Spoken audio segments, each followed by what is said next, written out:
নমস্কার, আমি তোমাদের advocate Indrani ma'am, West Bengal law একাডেমির রেক্টর এবং ডিরেক্টর। আজকে যে বিষয় নিয়ে এই ভিডিওটি থাকছে সেটা ক্যালকাটা ইউনিভার্সিটি ল এন্ট্রান্স 2025 যারা দিতে চলেছো তাদের জন্য অত্যন্ত প্রতীক্ষিত একটি বিষয়। কারণ বহু জায়গা থেকে অনেক স্টুডেন্টসরা যারা হয়তো সেলফ স্টাডি করছে বা সেলফ স্টাডি করবে বা হয়তো বিভিন্ন সোশ্যাল মিডিয়া বা বিভিন্ন ইউটিউব চ্যানেলসের বিভিন্ন রকম ডিফারেন্ট টাইপসের ইনফরমেশন দিয়ে নিজেদের মাথাটাকে অলরেডি কনফিউজ করে ফেলেছে। কারণ বোঝাই যাচ্ছে, দেখো ইউটিউব চ্যানেল তুমিও খুলতে পারো, আমিও খুলতে পারি, অন্য কোনো ব্যক্তিও খুলতে পারে, কিন্তু যাদের নিজস্ব টিচিং স্কিলস নেই বা অভিজ্ঞতা নেই শিক্ষক হিসাবে, যে ক্যালকাটা ইউনিভার্সিটি ল এন্ট্রান্স এক্সামিনেশনের ক্ষেত্রে এক্স্যাক্টলি কোন পয়েন্টগুলোর উপর বা কোন সিলেবাস প্যাটার্নের উপর সবথেকে বেশি পরিমাণে জোর দিতে হবে বা এইগুলো কেন্দ্রিক কি কোয়েশ্চেন আসতে পারে ক্যালকাটা ইউনিভার্সিটি ল এন্ট্রান্স এক্সামিনেশনের ক্ষেত্রে, এই ধরনের অভিজ্ঞতা নেই এরকম সদ্য শিক্ষক জগতে আসা ব্যক্তিদের বা যারা হয়তো শুধুমাত্র ইউটিউব চ্যানেল খুলে এসো ফ্রিতে পড়াবো, এসো ডেমো ক্লাস দেবো, এই ধরনের প্রলোভন দেখায়, তাদের অবভিয়াসলি এই ধরনের অভিজ্ঞতা থাকাটা নেই। তো যার রেজাল্ট হচ্ছে তোমরা অর্থাৎ স্টুডেন্টরা বিভিন্ন রকম ভাবে কনফিউজ হয়ে যাচ্ছে যে আসলে কোনটা পড়বো আর কোনটা ছাড়বো। তো এই ক্যালকাটা ইউনিভার্সিটির বিভিন্ন এক্সামের রিগার্ডিং বিভিন্ন সিলেবাস প্যাটার্নকে নিয়ে আজকে আমরা একদম ইন ডিটেইলসে পার্ট বাই পার্ট ডিসকাশন করব যে Calcutta university law entrance examination 2025 এর জন্য এক্স্যাক্টলি কোন সিলেবাস প্যাটার্ন তোমাদেরকে ফলো করতে হবে। চলে এসো ক্যালকাটা ইউনিভার্সিটি ল এন্ট্রান্সের ডিফারেন্ট সিলেবাস প্যাটার্নে। আচ্ছা দেখো, Calcutta university law entrance exam syllabus new updates. এবার এখানে একটা বিষয় কাজ করছে, নিউ আপডেটস বলতে তাহলে কি বোঝাচ্ছে? সত্যি কি ক্যালকাটা ইউনিভার্সিটি ল এন্ট্রান্স এক্সামিনেশনের সিলেবাসে কোনো নতুন চেঞ্জেস এসেছে বা কোনো হিউজ চেঞ্জেস এসেছে যেখানে স্টুডেন্টদেরকে অনেকটা বেশি পরিমাণে ফোকাসে আনতে হবে বা পড়তে হবে? তো সেই বিষয় নিয়ে পার্ট বাই পার্ট ইন ডিটেইলসে আজকে আমরা ডিসকাশন করব। চলে এসো একদম ফার্স্টে যে কোন সাবজেক্ট গুলো তোমাদেরকে পড়তে হবে Calcutta university law entrance examination crack করার জন্য এবং ভালো র্যাঙ্ক করার জন্য। কি কি সাবজেক্ট রয়েছে? General English, mathematics, general knowledge, current affairs এবং রিজনিং। তার মানে কটা সাবজেক্ট হলো? টোটাল 5টা সাবজেক্টের উপর তোমাদেরকে ফোকাস করতে হবে ক্যালকাটা ইউনিভার্সিটি ল এন্ট্রান্স এক্সামিনেশনের জন্য বা ক্র্যাক করার জন্য। এবার আমরা চলে আসবো এই প্রত্যেকটা সাবজেক্টের মধ্যে কোন টপিকগুলো বাঁচতে হবে, বেছে পড়তে হবে। এরকম অনেক এসো ফ্রিতে পড়াবো, এসো ডেমো ক্লাস দিচ্ছি, এরকম বিভিন্ন চ্যানেলস থেকে যখন তোমরা দেখছো, আলটিমেটলি তোমরা দেখতে পাচ্ছ যে একটা ধরলাম ইংলিশ, জেনারেল ইংলিশ, তার মধ্যে শুরু থেকে শেষ সব পড়তে বলছে। জিকে কারেন্ট অ্যাফেয়ার্স তার মধ্যে শুরু থেকে শেষ যা রয়েছে অ্যাজ আ হোল সব পড়তে বলছে। সত্যি কি সব পড়তে হবে? তাহলে এত সিলেবাস এত কম সময়ের মধ্যে কিভাবে তোমরা শেষ করবে? এইখানে হচ্ছে অভিজ্ঞতার প্রশ্ন শিক্ষক হিসাবে, যেটা ওয়েস্ট বেঙ্গল ল একাডেমি বরাবর প্রোভাইড করে আসে। প্রথমে আমরা চলে আসছি জেনারেল ইংলিশ, তার মধ্যে এক্স্যাক্টলি কোন টপিকগুলোর উপর তোমাদেরকে ফোকাস করতে হবে। একদম শুরুতে আছে দেখো প্রিপোজিশন আছে। আচ্ছা, প্রথমে আছে parts of speech. Parts of স্পিচের মধ্যে কি আছে? যেমন noun, pronoun, adjective, verb, adverb, এই ধরনের বিষয়গুলো রয়েছে, ঠিক আছে। তারপরে রয়েছে প্রিপোজিশনস। আর্টিকেল ছোট থেকে পড়ে এসছো, কিন্তু তারপরেও স্টুডেন্টরা সবথেকে বেশি ভুল করে হচ্ছে প্রিপোজিশন। একদম ছোটবেলা থেকে শুরু করে একদম বড় বয়স পর্যন্ত যতদিন প্রিপোজিশন তোমরা প্র্যাকটিস করবে ততদিন ভুল করবে, এটাই নিয়ম প্রিপোজিশনের। তাই প্রিপোজিশনের উপর একটু ভালো করে ফোকাস করতে হবে, কারণ এই প্রিপোজিশন এবং আর্টিকেলস এটার উপর বেস করে কিন্তু এরর কারেকশনও দিয়ে থাকে ক্যালকাটা ইউনিভার্সিটি ল এন্ট্রান্স এক্সামিনেশনে। এরপরে রয়েছে টেন্স, ভয়েস চেঞ্জ, ন্যারেশন। দেখো আমি ইচ্ছা করে টেন্স, ভয়েস চেঞ্জ এবং ন্যারেশন পরপর করে সাজিয়েছি, কারণ তুমি যদি আগে ভয়েস চেঞ্জ করো, তারপরে ন্যারেশন করো, তারপরে টেন্স করছো, তুমি কিছুতেই শিখতে পারবে না সাবজেক্টটা। তাই নিয়ম হচ্ছে সবার আগে টেন্স কে প্র্যাকটিস করতে হবে। প্রেজেন্ট টেন্স, পাস্ট টেন্স এবং ফিউচার টেন্স, এই তিনটে টেন্সের যে কটা ভাগ রয়েছে, যেমন present indefinite, present continuous, present perfect tense, present perfect continuous, এরকম প্রত্যেকটা টেন্সের আলাদা 4টে করে ভাগ রয়েছে। আগে প্রত্যেকটা ভাগগুলোকে ভালো করে পড়তে হবে, মানে প্র্যাকটিস করতে হবে। তারপরে তোমার ভয়েস চেঞ্জ এবং ন্যারেশন পরপর বেসিসে এগোবে। আচ্ছা, তারপরে রয়েছে সেন্টেন্স কারেকশন অর্থাৎ বা এরর কারেকশন। দেখো আমি স্ল্যাশ দিয়েছি মাঝখানে, তার মানে হচ্ছে সেন্টেন্সের মধ্যে কোথায় একটা কোনো জায়গায় ভুল দিয়ে দিতে পারে, গ্রামাটিক্যাল এরর। তো সেই গ্রামাটিক্যাল এরর কারেকশন করার জন্য বলতে পারি, বা এরর কারেকশন। এরর কারেকশন হচ্ছে তোমার টেন্সের উপর বেস করে আসতে পারে, আর্টিকেলসের উপর বেস করে আসতে পারে, আবার তোমার প্রিপজিশনের উপর বেস করেও কিন্তু আসতে পারে, ঠিক আছে। আচ্ছা, নেক্সট হচ্ছে ইউজ রাইট ওয়ার্ডস, যেটাকে আমরা বলে থাকি হোমোফোনস, হোমোনিমস। দেখবে যদি আমি একটা সিম্পল জিনিস বলি, ধরো বিয়ার, BEAR, বিয়ার। বিয়ার কথা আমি আপাতত দুটো মিনিং বলছি। BEAR, বিয়ার মানে হচ্ছে সহ্য করা, আরেকটা বিয়ার মানে হচ্ছে যেটা হচ্ছে ভালো। তাহলে একটা সেন্টেন্স দিয়ে দিচ্ছে এবং কোন মিনিংটা তোমার ওখানে অ্যাপ্লিকেবল হবে, তো সেইটাকে তোমার ওখানে বসাতে হবে। এই রকমের উপর বেস করেও কিন্তু ফিল ইন দ্য ব্ল্যাঙ্কস দিয়ে দেয় ক্যালকাটা ইউনিভার্সিটি এন্ট্রান্সে। এরপরে চলে এসো ওয়ান ওয়ার্ড সাবস্টিটিউশন, মুখস্থ করতে হবে, একটু প্রচুর লিস্ট আছে, একটু মনে রাখতে হবে। এবং তারপর হচ্ছে subject verb agreement. Subject verb agreement থেকে কিন্তু এরর কারেকশন আসে প্রচুর পরিমাণে। এছাড়াও সিনোনিমস রয়েছে, অ্যান্টোনিমস রয়েছে। সিনোনিমস অ্যান্টোনিমস মানে হচ্ছে সমার্থক শব্দ এবং বিপরীতার্থক শব্দ, অর্থাৎ সেম মিনিং আর হচ্ছে তার অপোজিট মিনিং। স্পেলিংস কারেকশন মানে ধরো দুটো কনফিউজিং দুটো স্পেলিং দিয়ে দিল, অপশন দিয়ে দিল যে কোন স্পেলিংটা এই জায়গায় অ্যাপ্লিকেবল হবে, তার মানে সেন্টেন্সের মিনিং অনুযায়ী তোমাকে স্পেলিংটা বসাতে হবে। এরপর চলে এসো মডেলস, তারপরে রয়েছে ইডিয়মস। ইডিয়মস একটু মুখস্থ করার মতো বিষয়। নেক্সট হচ্ছে ফ্রেজাল ভার্ব। ফ্রেজাল ভার্বও কিন্তু মুখস্থ করতে হবে। এই যেগুলো মুখস্থ করার বিষয়গুলো দেখতে মানে শুনতে বেশ ইজি লাগলেও একসাথে তুমি যখন 50টা ফ্রেজাল ভার্ব বলতে যাবে দেখবে একটার সাথে আরেকটা ঘেটে যাচ্ছে বা গুলিয়ে যাচ্ছে, তাই জন্য একটু ভালো করে প্রিপেয়ার হতে হবে। এই যে পুরো চার্টটা আমি দিলাম জেনারেল ইংলিশের উপর, এই পুরো চার্টটা লাগবে, শুধু এই চার্টটাই তোমরা পড়ে যাবে জেনারেল ইংলিশ করার জন্য, মানে প্রিপারেশন নেওয়ার জন্য। এর বাইরে কোনো কিছু করার দরকার নেই জেনারেল ইংলিশের ক্ষেত্রে। এতটাই কনফিডেন্ট ওয়েতেই আমি বলছি যে জেনারেল ইংলিশে এর থেকে বেশি আর কিছু করার দরকার নেই। তাই হাবি যা কিছু দেখে এসছো, যা কিছু শুনে এসছো, ওই free class, demo class, social media মানে ইউটিউব চ্যানেল এগুলোর মাধ্যমে ভুলে গিয়ে মাথা ক্লিয়ার করে এই বেসিসে প্রিপারেশন স্টার্ট করো। নেক্সট এবার চলে এসো হচ্ছে ম্যাথমেটিক্স, অর্থাৎ অঙ্ক। স্টুডেন্টদের জন্য এটা সবথেকে ভয়ের জায়গা, বিশেষ করে যারা সায়েন্স ব্যাকগ্রাউন্ড থেকে বিলং করছে না বা সায়েন্স নেয়নি এরকম স্টুডেন্টদের জন্য অঙ্ক মানে ওরে বাবা বিশাল বড় ভয়। কিন্তু বিশ্বাস করো, যদি অঙ্কটাকে একটু মন দিয়ে প্র্যাকটিস করো, খুব বেশি বড় লেভেলের অঙ্ক কিন্তু দেয় না। ওই ক্লাস 1 মানে ক্লাস একেবারে 10 লেভেল পর্যন্তই মোটামুটি অঙ্কটা দিয়ে থাকে ক্যালকাটা ইউনিভার্সিটি সিলেবাসে। তো যে কটা মোটামুটি দিয়েছি এর মধ্যে যদি অঙ্ক প্র্যাকটিস করো ইজিলি, ওই ধরো ম্যাক্সিমাম 10 থেকে 12 নাম্বার হয়তো ম্যাথসের উপর আসে ইউনিভার্সিটি এক্সামে, তো এটা ইজিলি অ্যাটেন্ড করতে পারবে। তার মধ্যে কি কি রয়েছে দেখো, একদম প্রথমে রয়েছে অ্যাভারেজ, তারপরে রয়েছে লিনিয়ার ইকুয়েশন, তারপরে রয়েছে সিম্পল ইন্টারেস্ট, তারপরে রয়েছে কম্পাউন্ড ইন্টারেস্ট, তারপরে profit loss, ratio proportion, logarithm, percentage, geometry. এখানে একটা জিনিস বলে দিই, সিম্পল ইন্টারেস্ট আর কম্পাউন্ড ইন্টারেস্ট এই যে দুটো অংশ রয়েছে, এই দুটো অংশ কিন্তু একটু একদম ফর্মুলা বেসড ওয়েতে ইউজ করতে হবে, মানে করতে হবে। তো ফর্মুলাটা তোমার মাথায় থাকলে দুই একবার প্র্যাকটিস করে নিলে এনাফ। অ্যাভারেজও সেম ফর্মুলার উপর বেস করে থাকছে। Profit loss, ratio proportion different টাইপসের, মানে অনেকগুলো ভেরিয়েশনস আছে ঠিকই, কিন্তু তারপরেও সেই ভেরিয়েশনস গুলোকে তুমি কাজে লাগালে মোটামুটি হয়ে যাবে। লগারিদম যেটা রয়েছে, লগারিদমটা একটু নতুন হলেও হতে পারে, এইটার উপর একটু জোর দিয়ে মানে একটু সময় দিয়ে প্রিপারেশন নেবে। পার্সেন্টেজ আর জিওমেট্রি, জিওমেট্রির পাশে আমি লিখে দিয়েছি বেসিক কনসেপ্ট। দেখো জিওমেট্রি বা ট্রিগোনোমেট্রি এগুলোর উপর বেস করে না মানে প্রচুর অঙ্ক আসবে এরকমটা নয়, একদম বেসিক কনসেপ্টটা নিয়ে যাবে, যেটা অঙ্কটা করার জন্য দরকার। একদম প্রাইমারি লেভেলে দেখবে যে কোনো বইয়ের শুরুর দিকে ইন্ট্রোডাকশনে যে ইনফরমেশনস গুলো দেওয়া থাকে সেগুলোকে যদি প্রিপেয়ার করে যাও তাহলে ম্যাথসের জন্য সেটা এনাফ থাকবে, মানে এই কটার উপর বেস করে, ঠিক আছে। নেক্সট চলে আসি রিজনিং। রিজনিং হচ্ছে খুব ইন্টারেস্টিং জিনিস। রিজনিং এর উপর দু রকমের রিজনিং হয়, একটা হচ্ছে দেখো লজিক্যাল রিজনিং আর একটা হচ্ছে লিগ্যাল রিজনিং।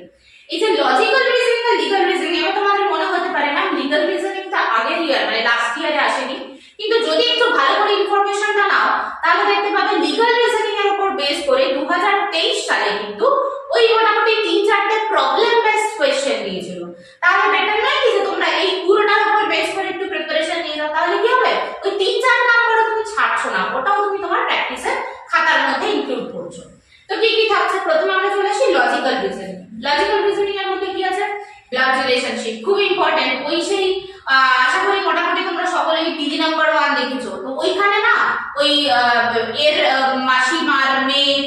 হয়, এরকম জাতীয় যে সম্পর্কের হিসাবগুলো থাকে সেইগুলোকে একটু প্র্যাকটিস করতে হবে।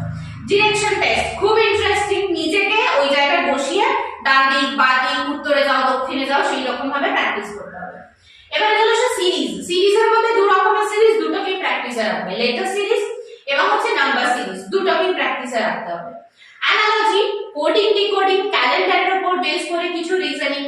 নেক্সট হচ্ছে ম্যাথমেটিক্যাল রিজনিং, এটা খুব ইম্পর্টেন্ট। ম্যাথমেটিক্যাল রিজনিং অনেক সময় হয় ধরো plus refers to minus, division refers to multiplication, তারপরে একটা ইকুয়েশন দিয়ে দিল, সেই ইকুয়েশনে ওই মানে ওই কি বলবো সাইন গুলোকে বসিয়ে তুমি এবার অ্যানসার বার করো, এরকম ভাবে এটা জাস্ট একবার দেখে নেবে। কি জিনিস, তোমরা তো ল পড়তে ঢুকবে, Calcutta university law entrance exam দেবে মানে ল পড়ার ইচ্ছা আছে, তো ল পড়ার জন্য মিনিমাম যতটুকুনি লিগ্যাল সেন্স একজন স্টুডেন্টের মধ্যে থাকা দরকার, শুধু ওইটুকুনি নলেজ থাকলেই এনাফ, ঠিক আছে?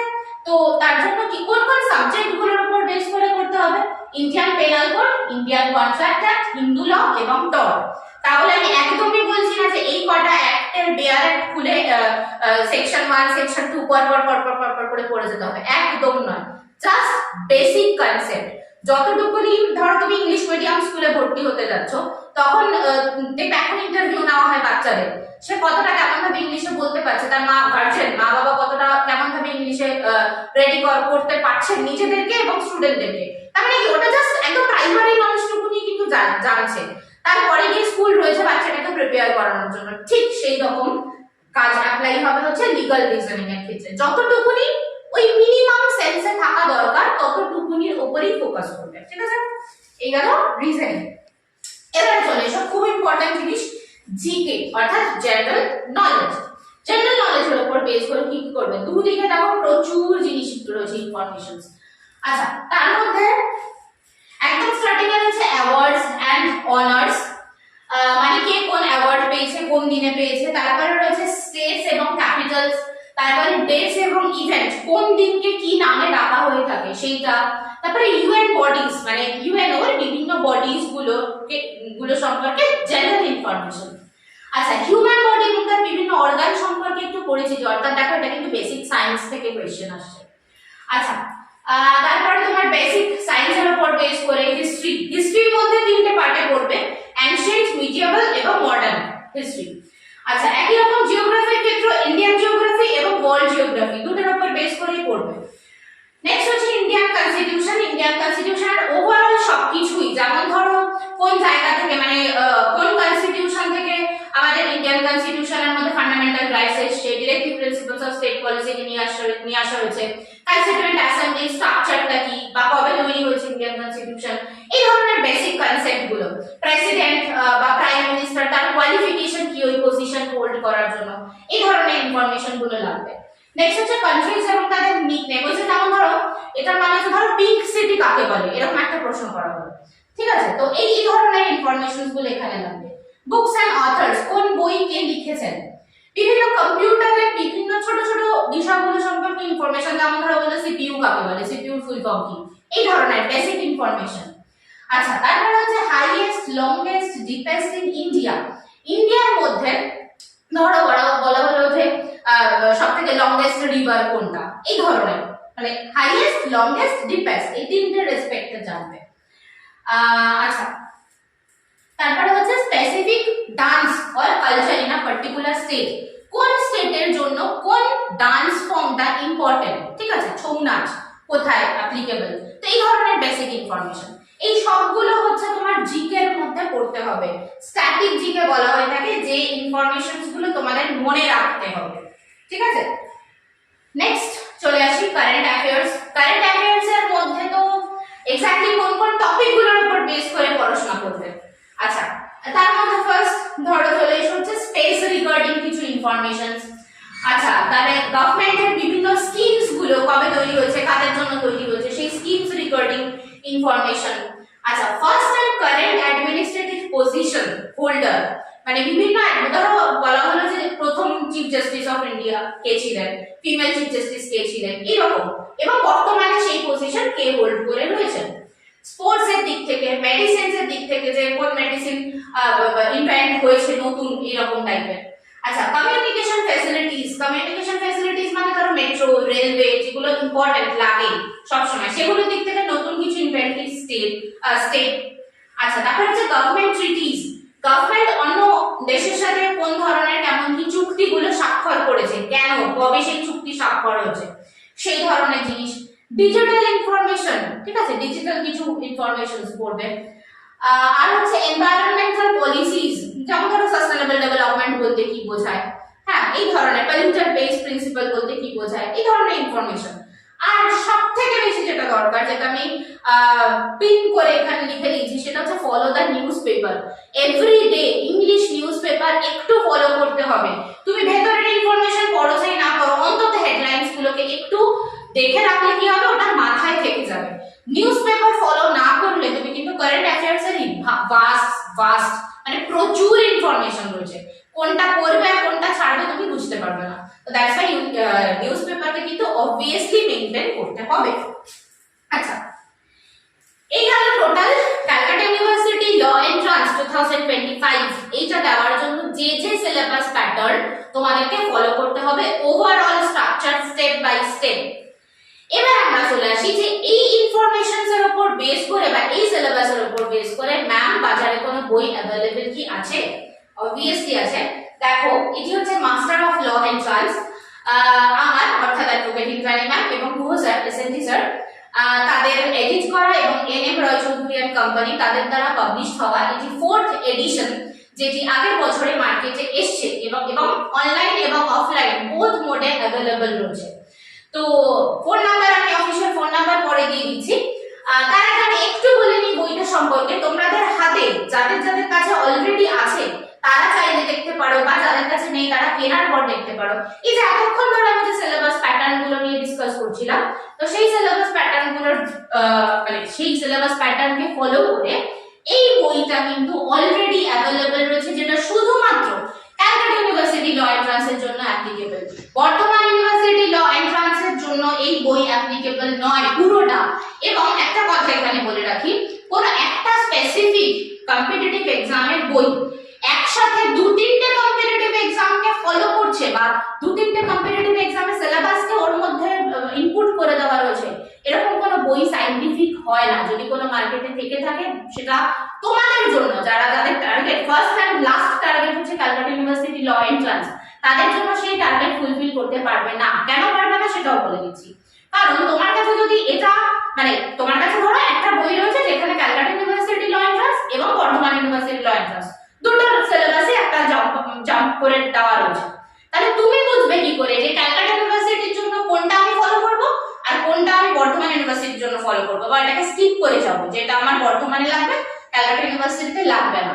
তাই ওই দুটোর মিক্স আপ করা বা চারটে পাঁচটা কম্পিটিটিভ এক্সামকে টার্গেট করে তৈরি হওয়া বই, সেটা কিন্তু তোমরা যদি ফলো করে থাকো তাহলে কিন্তু একটু ভুল কাজ করবে। পুরো ক্যালকাটা ইউনিভার্সিটির হোল সিলেবাসকে ফলো করে রয়েছে এই মাস্টার অফ ল এন্ট্রান্স।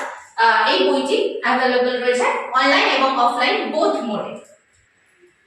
এবং তোমরা দেখতে পাচ্ছ গত বছরে মানে 4th এডিশন গত বছরে যেটা অলরেডি মার্কেটে এসেছে এবং সবথেকে বেশি পরিমাণে বিক্রি হয়েছে, সেটা নিউজ পেপার কাটিংসও এখানে দেওয়া রয়েছে যে সবথেকে বেশি পরিমাণে এই বইটি বিক্রি হয়েছে। অবভিয়াসলি বাজারে কোন জিনিসের চাহিদা থাকে যেটা তোমাদের জন্য ইউজফুল হচ্ছে, তো এটা হচ্ছে তার একটি নমুনা।